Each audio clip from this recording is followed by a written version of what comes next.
चन्नी साहब के घर में मीटिंग होना, ये बगावत कैसे हो सकती है, मैं आपसे पूछना चाहता हूं। चन्नी साहब हमारे मुख्यमंत्री रहे, चन्नी साहब कैंपेन कमेटी के चेयरमैन। अगर 20 लोग या 25 लोग उनके घर में चले गए तो ये बगावत कैसे लोग कह रहे हैं कि ये बगावत? पंजाब के राजनीतिक गलियारों में इन दिनों एक बैठक की चर्चा बहुत हो रही है, न सिर्फ कांग्रेस में बल्कि सभी दलों में सभी नेता इसके बारे में बात कर रहे हैं। और ये बैठक थी चरणजीत सिंह चन्नी के घर पर, और इसकी जो टाइमिंग है वो बेहद खास है क्योंकि पंजाब कांग्रेस में जो संगठन में नियुक्तियां हुई हैं उसके बाद ये बैठक बुलाई गई थी। मेरे साथ अमरिंदर सिंह राजा वडिंग है, पंजाब कांग्रेस के अध्यक्ष हैं, उनसे बात करेंगे।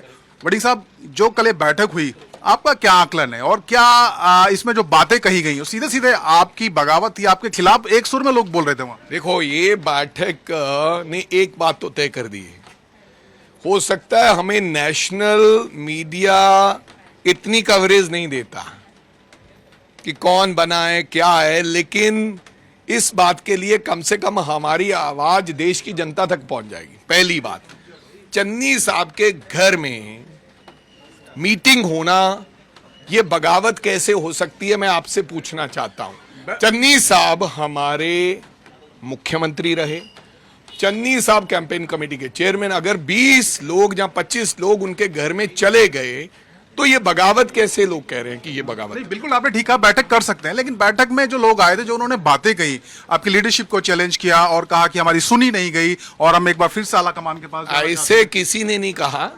एक आधा कोई इक्का दुक्का व्यक्ति ने कुछ कह दिया हो तो मेरे को पता नहीं है, और उसकी बात कोई हो सकता है उसको अपना ग्रज हो। इसका मतलब ये नहीं है कि वो जो 25 लोग गए थे वही वहां पर गए थे, उनमें से 15-10 लोग मेरे घर में भी आए थे बाद में, तो उनके घर में जाना, इधर आना, किसी की कोई दुश्मनी तो है नहीं। जिस तरीके से बयानबाजी, उसको आप इंडिसिप्लिन की कैटेगरी में मानते हैं? देखो, बयानबाजी अगर तो चन्नी साहब देते, जहां कोई वरिष्ठ नेता देता, तो मैं इसको इंडिसिप्लिन मानता।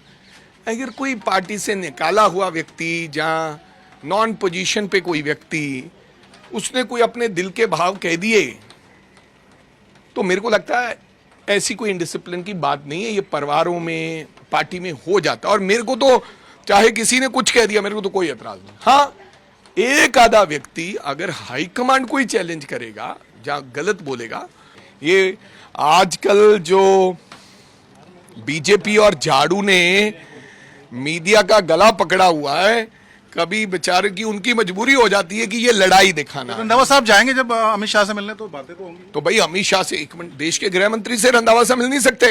बातें कैसे होगी? आपने बता दिया रंधावा साहब गए, आपने, मीडिया ने तो पोर्ट्रेट ऐसे कर दिया कि रंधावा साहब अभी जाके बीजेपी ज्वाइन करने वाले। रंधावा साहब अपने इश्यूज को लेकर, गुरदासपुर के इश्यूज को लेकर, बॉर्डर्स के इश्यूज को लेकर, गैंगस्टर के इश्यूज को लेकर, फैमिली थ्रेट को लेकर अपनी बातचीत करके उन्होंने चिट्ठी लिख के बाहर तय किया, बताया। एक मंच पर आएंगे सारे नेता? हम भी आएंगे और आप भी हमारे को वहां पर कैमरा लेकर आएंगे फोटो खींचने के लिए। तो अमरिंदर सिंह राजा वडिंग, पंजाब कांग्रेस अध्यक्ष, कह रहे हैं कि किसी प्रकार की कोई गुटबाजी नहीं है और कोई भी बैठक कर सकता है। चरणजीत सिंह चन्नी ने कुछ भी पार्टी के खिलाफ या मेरे खिलाफ नहीं कहा है।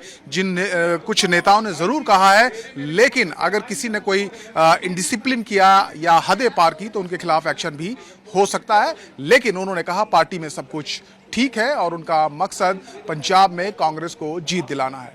चंडीगढ़ से वीडियो जर्नलिस्ट नितिन के साथ मनोज कुमार, टाइम्स नाउ भारत।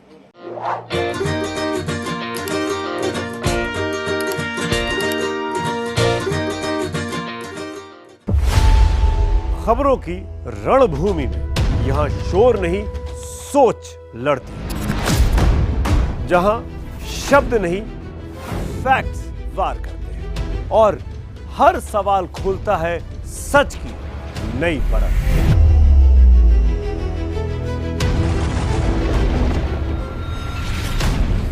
चक्रव्यूह, आपके अपने सुमित अवस्थी के साथ सोमवार से शुक्रवार शाम 6:57 पर टाइम्स नाउ नव भारत पर।